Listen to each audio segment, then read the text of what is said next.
I'm Mel, and today I'm going to talk with you about how you can access the Akashic records of somebody else.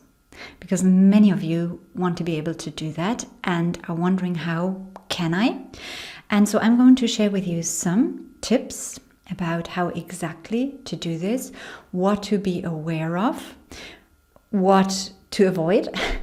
And I'm also later on going to share with you what you need to keep in mind when you look for a reader, and clear indicators of whether or not somebody is actually accessing your records or somebody is BSing around.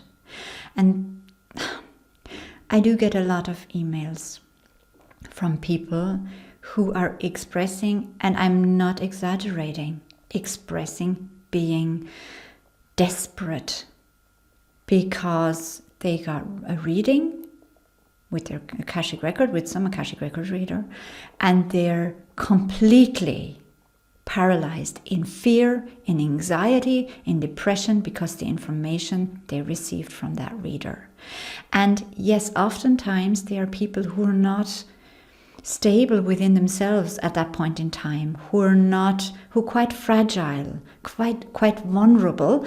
And if you get to the wrong person, to the wrong reader at that particular time when you're vulnerable anyway, and you're not stable and you're not secure psychologically, mentally, emotionally, when you're not well, and you go to somebody who has no idea how to deal with this, who has no idea of how to even take that into consideration, right? They can actually cause a lot of harm. And I'm going to share with you what to look out for when you look for a reader, and how you also know when you receive a reading. That, like, indicators, yes, that seems true and real. The person is actually accessing my records, or clear indicators that is BS. That is not my records. Okay?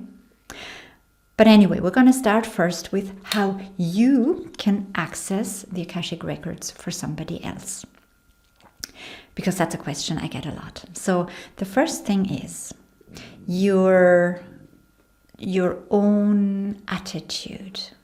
That is the single most important thing when you start this whole process, which means, number one, you need to be clear, why do you want to access the records of somebody else?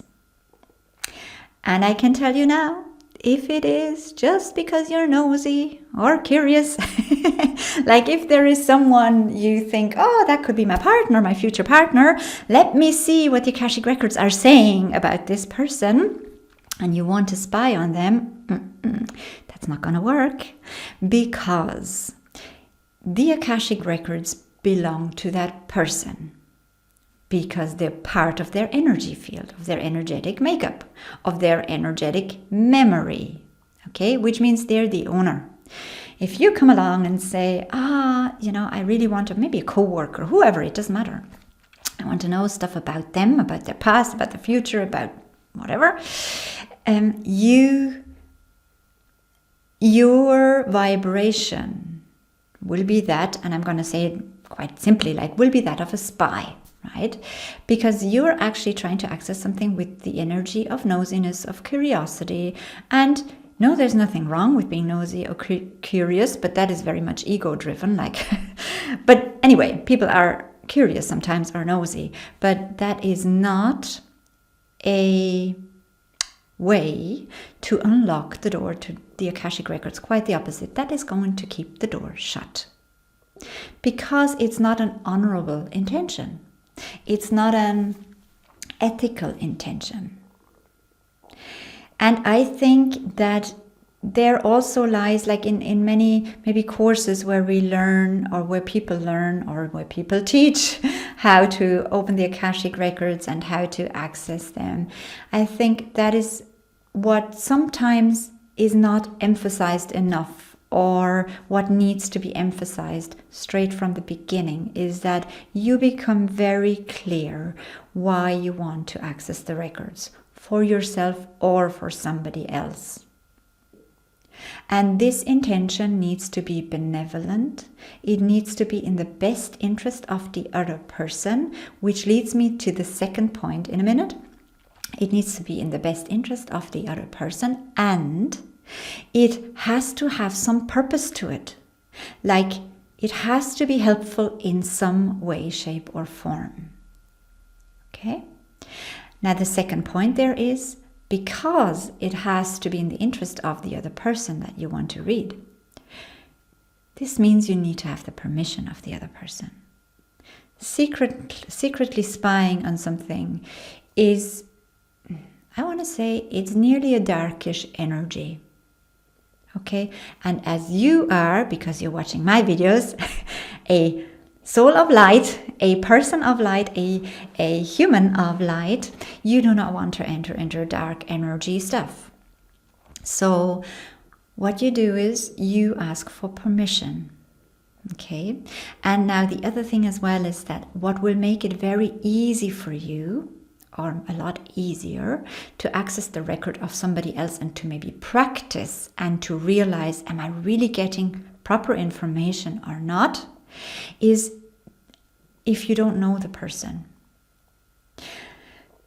You see the difficulty, and this is also why people ask me so often, am I accessing my records or not? How do I know? How can I distinguish? And this is a very, very important point. And the thing is, because when we are accessing the records for ourselves, we're so close to ourselves. We know so much about ourselves. So the information can be tainted by our own agendas, by our own wishful thinking, by what we assume about ourselves, by different things, right? And the same if we try to read for a friend or a spouse or somebody who we know well or who we know well enough, right? Even co-workers, because we have assumptions.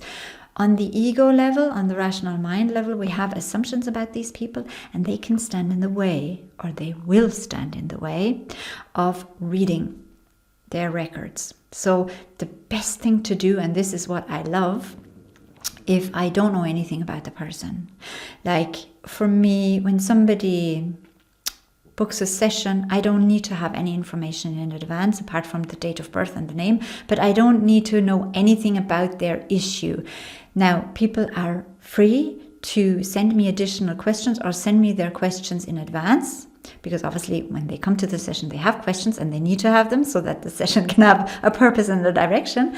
But I don't necessarily need to have them in advance.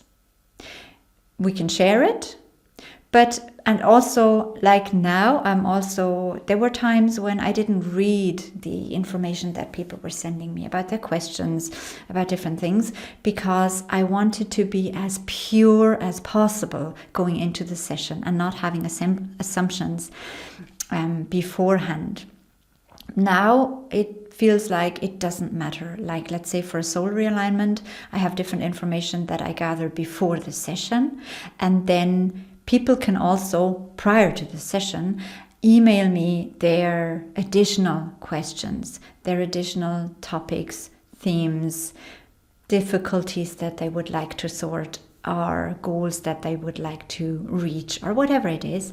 And now I feel it doesn't matter whether I know about them in advance or whether I read them on the day of the session and we look at this. I have learned to not approach this with my rational thinking mind, but to straight away open this soul space, heart space, and get in contact. And when I get the information for them, like the information that I would get anyway in soul realignment, and I include their questions, it's one flow. It just comes flowing through the exact same way. There is no difference. So I get then the answers of those questions beforehand as well. Sometimes with some things I get this, the person should ask this in the session because we will actually do it live in the session, and then I just listen to that. So we do it that way. But that's the thing. The less you know about the person, the easier it is for you to distinguish, is it me making it up? Is it me having assumptions? Is it me having prior knowledge because I know the person? Is it because I know the person's agendas that I kind of move into this and that direction? So that is a suggestion that you practice with people you don't know. Now, it is very important to get their permission, right? And to notice when somebody might say, yes, okay, but really energetically, they're not open to you seeing everything, because their state of energy, openness and readiness to share will influence what you get. Okay, so it is very important though to get the permission of the person you want to read for beforehand, before you do anything. Okay, otherwise you might do it and get information that doesn't make sense, or that's negative, or that just will not be helpful. So the next aspect is that you need to know how the Akashic records communicate with you and you communicate with them, which means you need to know what they are in order to realize how they communicate, how they store the information and depart information. That means, maybe you know this already, I'm just going to share basically how they do it, right? Because we don't have much time. So I want to cut to the chase right away. So basically, the Akashic records work with energetic emotional imprints. So let's say from past lives, there was a traumatic experience of loss, or you may have killed somebody, or you may have been killed, or there was an experience of guilt, whatever it was, but you felt guilty afterwards, or shame, or anything negative that is very strong emotionally in a negative way, that leaves an imprint. Now, it works with positive stuff too, but so far the negative stuff has been coming forward easier than the positive stuff. This is changing because Earth is changing, the vibration is changing, because we do get the negative stuff easier and quicker still. So basically, if there has been a traumatic experience in the past with any frequency of, let's say, guilt, shame, loss, grief, violence, whatever, it's an emotional imprint that is stored as an emotional memory, let's say. So you need to know then, what type are you in terms of psychic information? How are you getting the information? So that this emotional imprint can then be absorbed by you, taken in by you, and interpreted by you. So you need to know, am I more the kind of clairvoyant type, clairsentient, clairaudient, that kind of stuff, like that kind of stuff. That's very vague.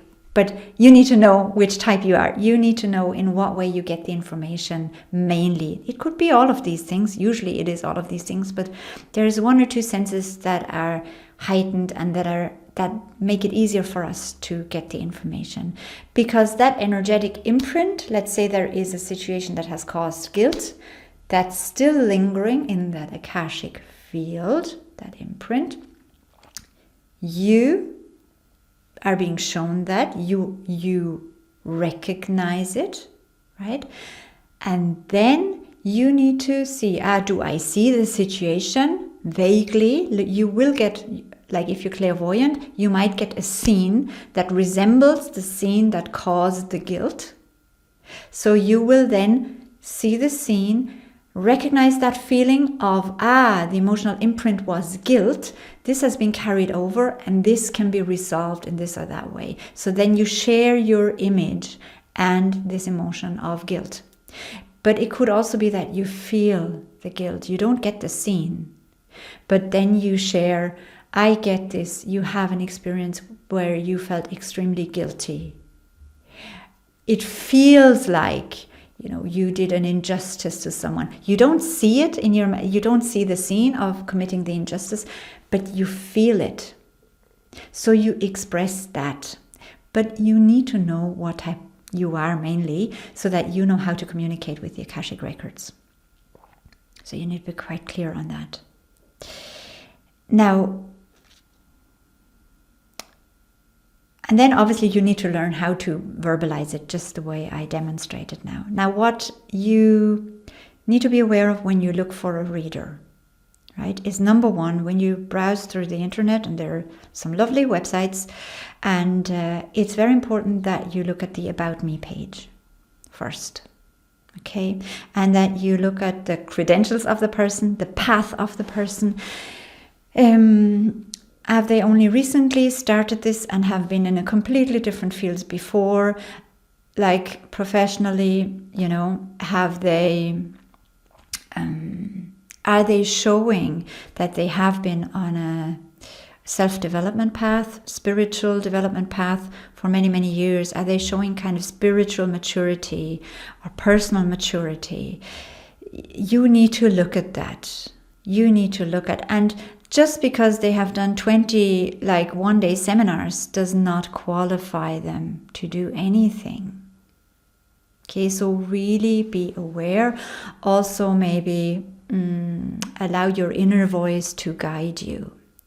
Now, when you have the reading with somebody, how you know whether they are legitimately accessing your records or not is, first of all, you will feel comfortable in the reading, in them accessing your records, because the energy and the atmosphere of the records are benevolent and will feel kind of familiar, and you will feel okay. As soon as fear comes in, as soon as anxiety comes in, as soon as the person speaks out certain things that will instill fear in you, you know there is something off. And I tell you why. Because the Akashic records are a part of you. They're your soul memory. They are you.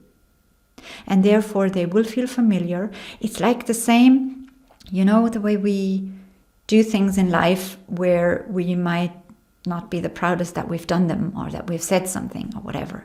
But it's still part of us. So we know we did that. So it's not like, oh, I'm so scared that I did that and it causes anxiety and it throws me off my life's path because, you know, I may have done that. You know you did that. Whatever it was, right? Doesn't have to be a big thing, can be big or small. Something that you might not feel too delighted with. But it's not like shocking. It's not like anxiety and fear and everything coming up and you getting depressed about it. It's like, yeah, I know I did that. And now how do I move forward? So that's the same with past life memories. They will feel like, kind of like, yeah, I can see how this happened, or I cannot relate to that at all, but it does not cause emotional upheaval. Okay? The recipient of the information, it's like there is a calmness because there's an understanding and a knowing, not consciously but subconsciously, that this is all part of the package, that you know all this already anyway. And somebody is just verbalizing what you already know. And the way it is familiar is because of that energetic imprint. And usually if you're being told the energetic imprint, not so much the scene or what exactly happened, but the energetic imprint, you will go, yes, I noticed this in my life in this and that way. So that's something. If it's negative, if there are dark predictions in your reading, like something bad is going to happen to a family member, and this has to do with their karma or you, and that's the other thing. If they're telling you, if you don't do this, that, and the other to prevent this bad thing happening to someone or to you, then you're doomed, and then you're guilty, and then you, like if they suggest that rituals have to be carried out, something has to be done to prevent something negative from happening, either to you or somebody else, that's a red flag. That is not somebody genuinely accessing your records. Leave that session and ask for your money back. Right? Because especially if you're in a vulnerable situation, this can throw you off. And really destabilize you more. And I'm saying this because you, before you go to somebody, you need to realize that you have the responsibility for yourself. And if you know about yourself, you're not the most stable person right now, emotionally, mentally, that is okay. There's nothing wrong with that. But you need to really hold the responsibility for yourself and don't put yourself into situations that would make you even more vulnerable and could potentially cause more harm. Okay? So another aspect, like the dark predictions and if there are rituals that you have to carry out or else something will happen, that's always a sign that is not somebody genuinely accessing your records, because your records have your best interest in mind, because they're part of you and you have your best interest in mind. So it is always, to reverse this, a helpful process. There is always something in accessing the records, which offers clues that can help you change things for the better, that can help you move forward, that can help you identify certain blocks and remove them, right? It is something helpful. If it's doom, gloom, negative, anxiety loaded, it's not your records and it's not genuine. And this goes the same for if you get information that feel like that and you read for another person, you know you're not accessing the information correctly. So stop there. Don't judge yourself. It's okay. Stop there. Be ethical. Be